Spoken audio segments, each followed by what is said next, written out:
Hello everyone. आज हम लोग देखने वाले हैं छत्तीसगढ़ बोर्ड परीक्षा 2022 सेट बी कक्षा 12वीं विषय रसायन शास्त्र। जी हाँ दोस्तों, आज हम 2022 का सेट बी देखने वाले हैं। आई होप आप लोगों को सभी वीडियो बहुत पसंद आ रहा होगा और परीक्षा के लिए उपयोगी लग रहा होगा। तो अगर अच्छा लग रहा होगा तो चैनल को सब्सक्राइब जरूर कीजिए और शेयर करना ना भूलिए, लाइक भी कीजिएगा। चलिए स्टार्ट करते हैं। पहला क्वेश्चन है, विशोषण किसे कहते हैं? उत्तर है, विशोषण किसी अधिशोष्य पदार्थ को उस पृष्ठ से हटाना जिस पर वह अधिशोषित है, विशोषण कहलाता है। यह अधिशोषण की विपरीत क्रिया है।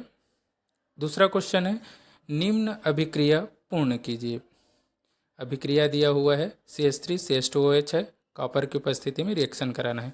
तो CH3 CH2OH कॉपर की उपस्थिति में जब हम रिएक्शन कराएंगे तो CHO बनेगा। नेक्स्ट क्वेश्चन है, CH3 CHO का IUPAC नाम क्या है? उत्तर है एथेनल। 2 कार्बन है इसलिए एथेनल हो जाए। नेक्स्ट क्वेश्चन है, मोनोसेकेराइड का एक उदाहरण दीजिए। उत्तर है ग्लूकोज या फिर फ्रक्टोज, कोई एक लिख सकते हैं। नेक्स्ट क्वेश्चन है, निम्नलिखित को क्षारीय प्रबलता के घटते क्रम में लिखे। ऑप्शन दिया हुआ है, सिस एनिलीन है, एथिलेमिन है, डाइथिलेमिन है और अमोनिया है। तो घटते हुए क्रम में लिखेंगे तो पहले द्वितीयक एमीन आएगा, फिर प्राथमिक एमीन, फिर अमोनिया और फिर एनिलीन। एनिलीन में नाइट्रोजन का जो लोन पेयर है वो इन्वॉल्व हो जाता है रिंग के साथ, इसलिए उसका सबसे कम होगा। नेक्स्ट क्वेश्चन है, 2.82 ग्राम ग्लूकोज आणविक द्रव्यमान 180 30 ग्राम जल में घुला हुआ है। इस विलयन की मोलरता ज्ञात कीजिए। तो उत्तर है, पहले हम लोग जो दिया है लिख लेंगे। ग्लूकोज का द्रव्यमान 2.82 और आणविक द्रव्यमान 180 है। विलयन की मोलरता बराबर है विलेय का द्रव्यमान बटे विलेय का आणविक द्रव्यमान 1000 बटे विलायक का भार। सारे वैल्यू रख देंगे तो 2.82 इंटू 1000 अपॉन 180 इंटू 30, ऑप्शन आ जाएगा 0.52 m। नेक्स्ट क्वेश्चन है, समुद्री गोताखोर गहरे समुद्र में श्वसन के लिए N2O2 के स्थान पर He तथा O2 के मिश्रण का उपयोग करते हैं, क्यों?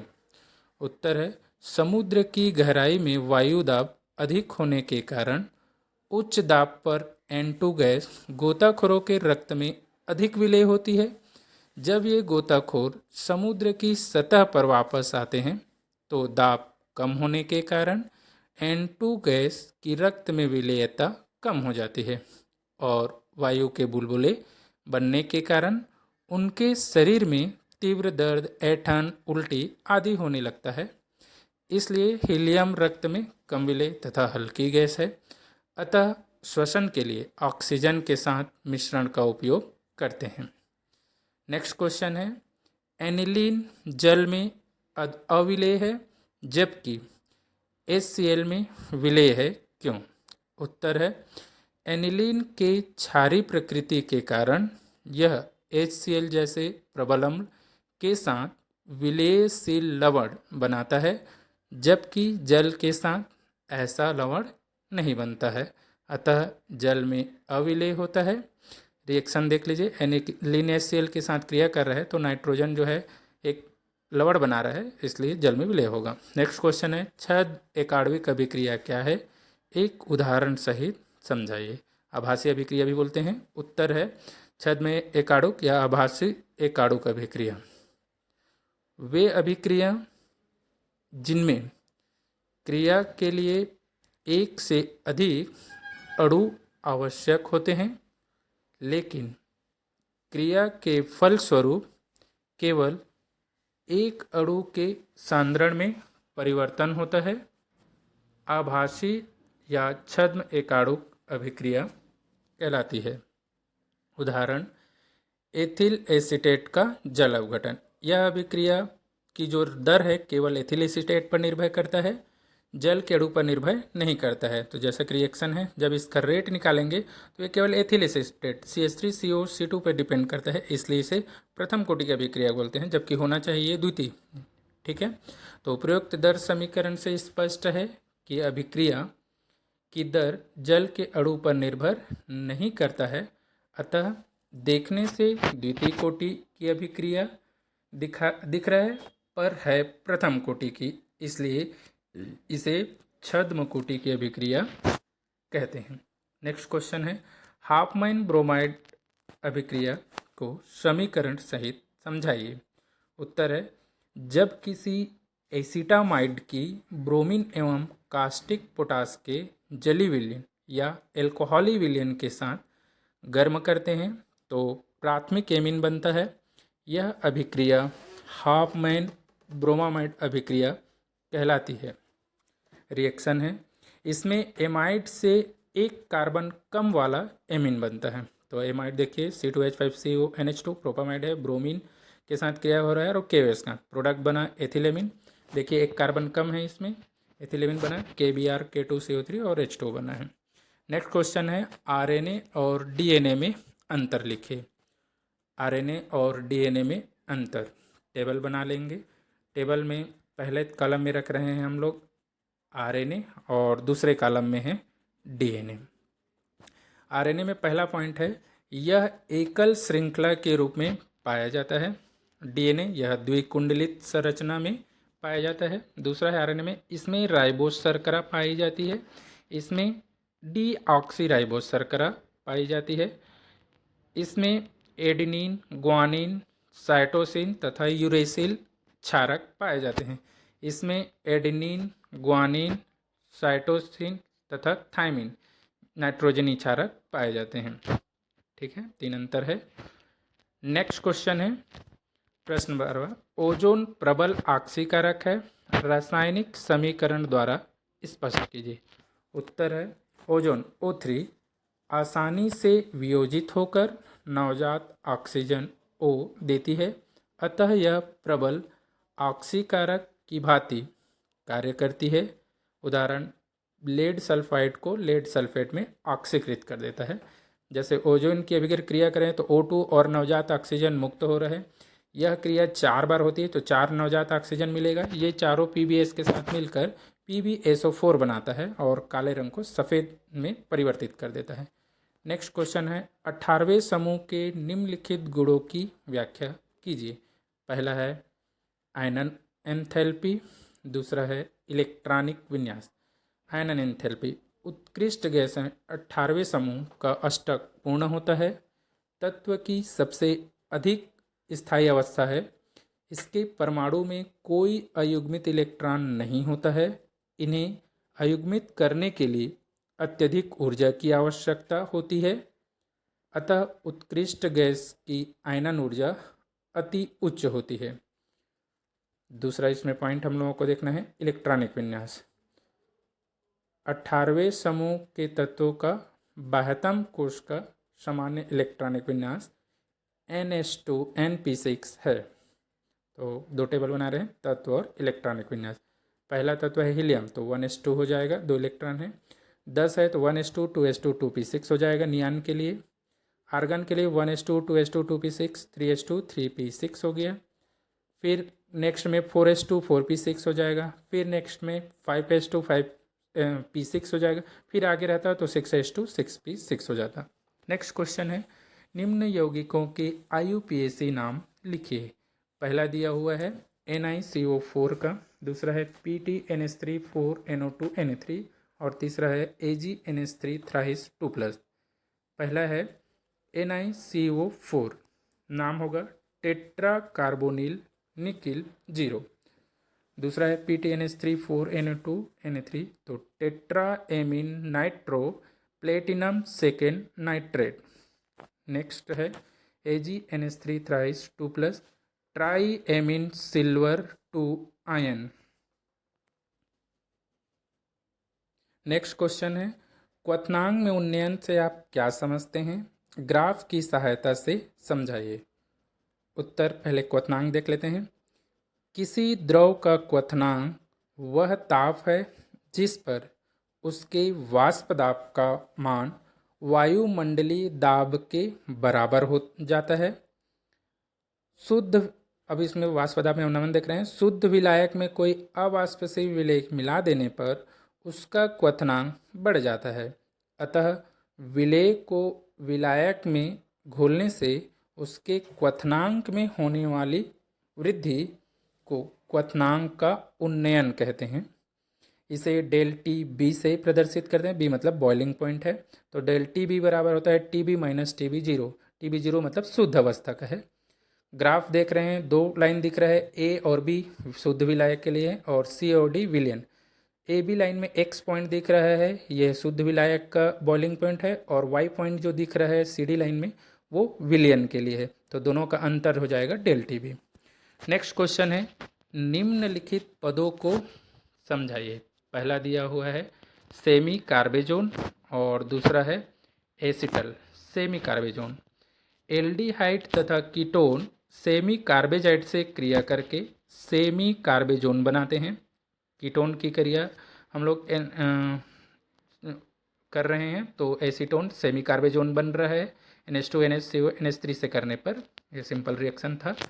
एसिटल, एल्डिहाइड की क्रिया 2 मोल मोनोहाइड्रिक एल्कोहल से कराने पर बने यौगिक को एसिटल कहते हैं। एल्डिहाइड की दो पार्ट लेंगे, एक मोल के लिए और 2 एल्कोहल लेंगे, तो पहले बार में करेंगे तो एक एल्कोहल जुड़ा, फिर एक एल्कोहल जोड़ेंगे तो एसिटल बन जाएगा। OH यहाँ से रिमूव हो जाता है H2O के फॉर्म में।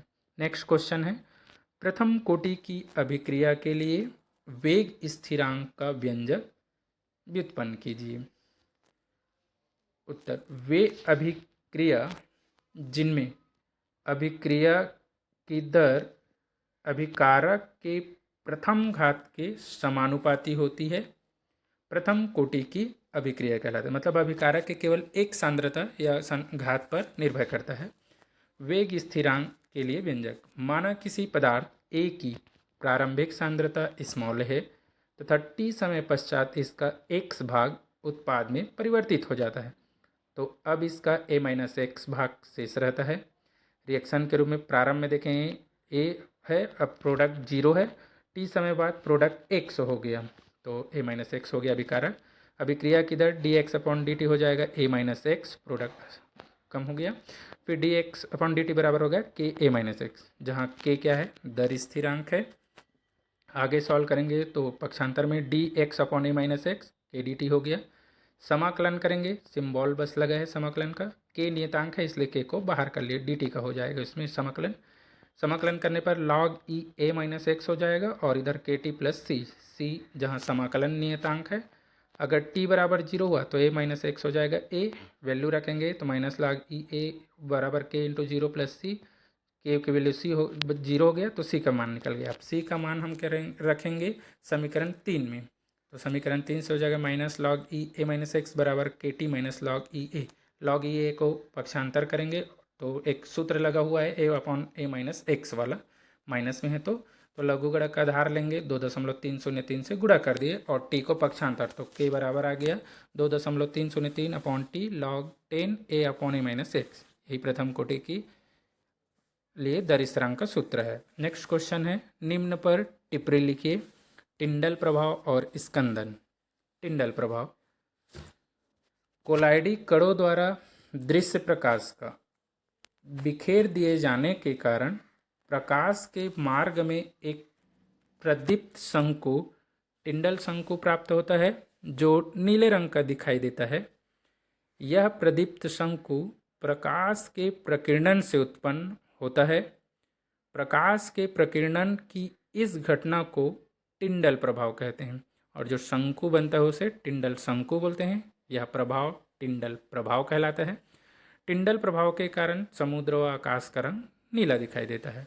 दूसरा पार्ट है स्कंदन। जब कोलाइड में उस पर उपस्थित आवेश से विरुद्ध आवेश वाले विद्युत अपघट उचित मात्रा में मिला दें तो उनका आवेश नष्ट हो जाता है और वे आपस में इकट्ठा होकर अवक्षेप बना देते हैं।